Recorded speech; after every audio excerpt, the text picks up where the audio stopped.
G'day and welcome back to another Tree Styler video. This is a Bonsai Creation video series where I take this very ordinary looking privet, which is a hedge, and transform it into some very special bonsai trees.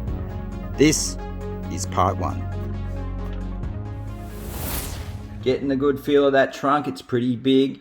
Just making sure there's no debris in there. There's a big Besser block that I removed.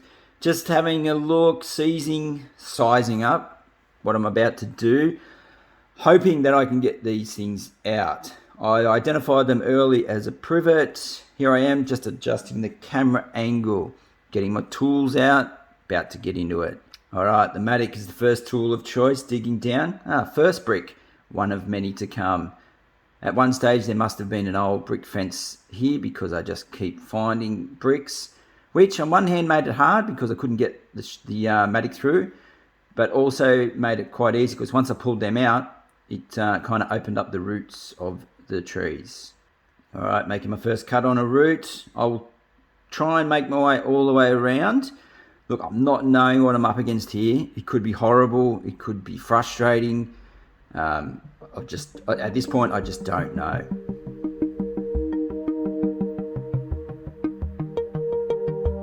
I targeted the big one early because that's when I had the most energy.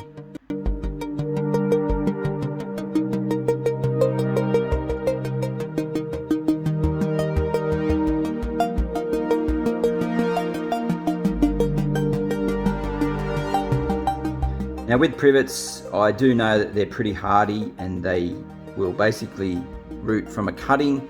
So I'm not worried about the roots as such.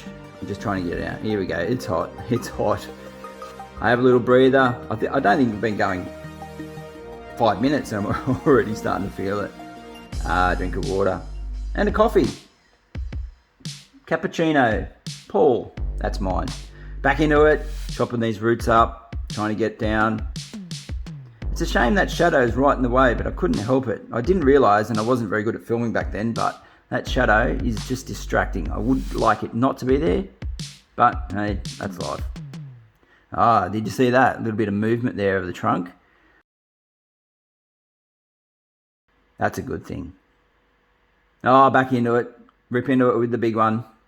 I think I brought my reciprocating saw, and it's the old one too. That's when you can tell I'm filming. It's old videos because I've got the green Hitachi circular saw. It's green. Where now I've got the DeWalt. Anyone out there, DeWalt?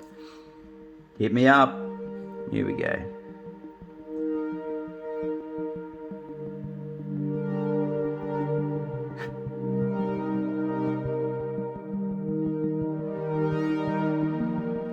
Coffee time. Coffee time. I know this is going to take a long time to get out because it's been there a very long time. I have no idea how long. Perhaps you can let me know.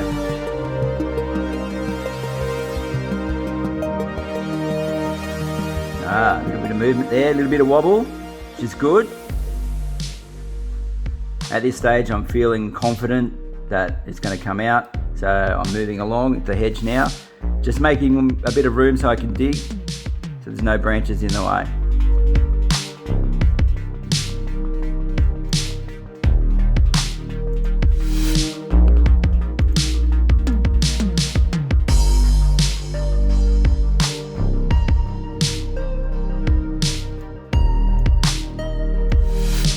Still going into it, around that big one. There we go.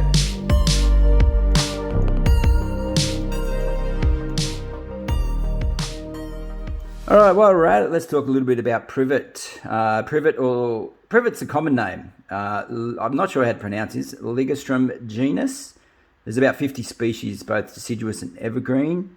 It's part of the hang on, back to the video. I've cracked it. All right, I've got the big boy out. Look at the size of it.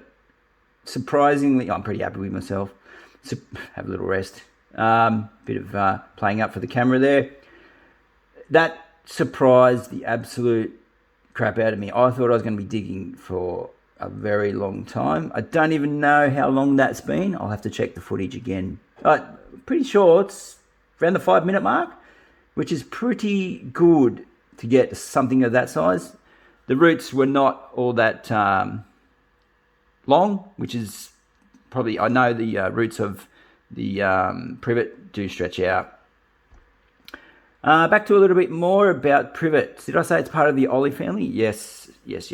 Many of the, I'm just going to call them privet. I can't say ligustrum. That's probably it. Many of the privet varieties have scented white flowers. Oh, hang on. Curl grub, again, they are everywhere. Absolutely everywhere. Having a break. Look at me puffing. I better get back to the gym. And saying that, it was 3.5 years ago. All right, feeling around, just having a look. Privet, they've got scented white flowers. Yes, I've seen the flowers come out on my trees. I always trim them off and throw them in the bin. I don't let them go to berries. I don't want the birds to spread them because privet's a weed. It's commonly grown as a hedge, and it was originally imported from China or the UK, or China to the UK to Australia. Anyway, back into it, cutting some more roots. There is a privet in Australia that's native as well, and it doesn't produce seeds. Anyway, it's Privet undulatum. Usually, my research says it usually doesn't produce seeds. It's not invasive. Anyway, got the green reciprocating soil. It's my old one. I had it for a long time. Had to get rid of it because it just purely couldn't keep up with the amount of work that I was giving it. As in, some of those olives and this pretty tough to cut. Anyway, I know they're invasives. I treat them all as invasives. Several species of privet have invaded native vegetation. Yes, that's true. I've seen them. It was introduced into Australia as an ornamental hedge, and it's now problematic west of the Dividing Range. So over the mountains, the big mountain range that runs down the east coast of Australia, it's called the Great Dividing Range. West of that, apparently, is a problem. Stuff for overseas. The first species of privet was introduced into the United States in the 1700s as an ornamental plant used as hedge. Yep, they're good for hedging, foliage for gardens. Glossy privet arrived in the USA in 1794. Wow. Chinese privet, 1825. Japanese privet, 1845. California privet in 1847, and Amur, A-M-U-R, privet in 1860. That's in the United States. Wherever I go in Australia, I see it everywhere. Local councils try to get rid of it all the time. It just grows like mad. It suckers up everywhere, produces lots and lots of branches, which fits all the criteria for a bonsai. Anyway, back to what I'm doing. I'm still having a go at these there's probably 2 or 3 more hedge trees in here.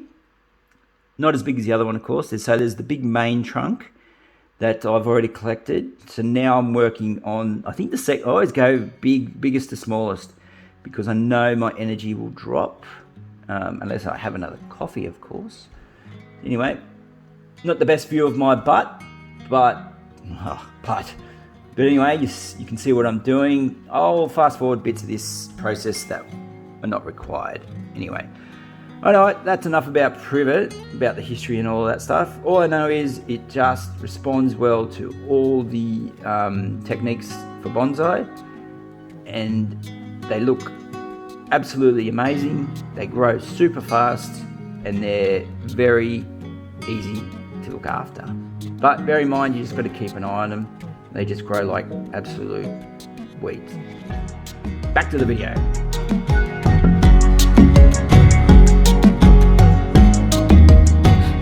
Still digging. Have I thrown out more bricks yet? I don't know. I'm watching this and oh, there we go. You can see. I've missed it. I've been talking too much. My research. Look at all those bricks there in the bottom right-hand corner. Everywhere. Made it. Nearly there. Got stuff everywhere. Oh, did I mention the owner said that free? Anyway, getting the shovel under there. Metal handle shovels are best. I've broken so many wooden handles from just hanging off them. All right, I'm reaching under there. It's hot. Here I go again with the Matic. Lucky this isn't fast forward, otherwise you'd probably be bored shitless by now. It was fun collecting, but as with any collection, it's often hard work, but I find that with these old gardens and stuff that has been left and abandoned, and it often produces a good result. But you have to use your imagination. Think about how, oh, hang on, I just cracked it. I like that. There you can see the second largest one, which I showed at the start of the video. So I've got the big one, that's the one I'm touching there. And we've got two others, and that's the result. So I threw everything in the back of my utility, ready to take home. This wasn't far from my place, so it was an easy transport. Wow, I'm buggered. Can't wait to see the end product. The total collection time was around 46 minutes. It did take a lot of effort, it was hot, but I think it's going to be worth it. Make sure you stay tuned for part 2.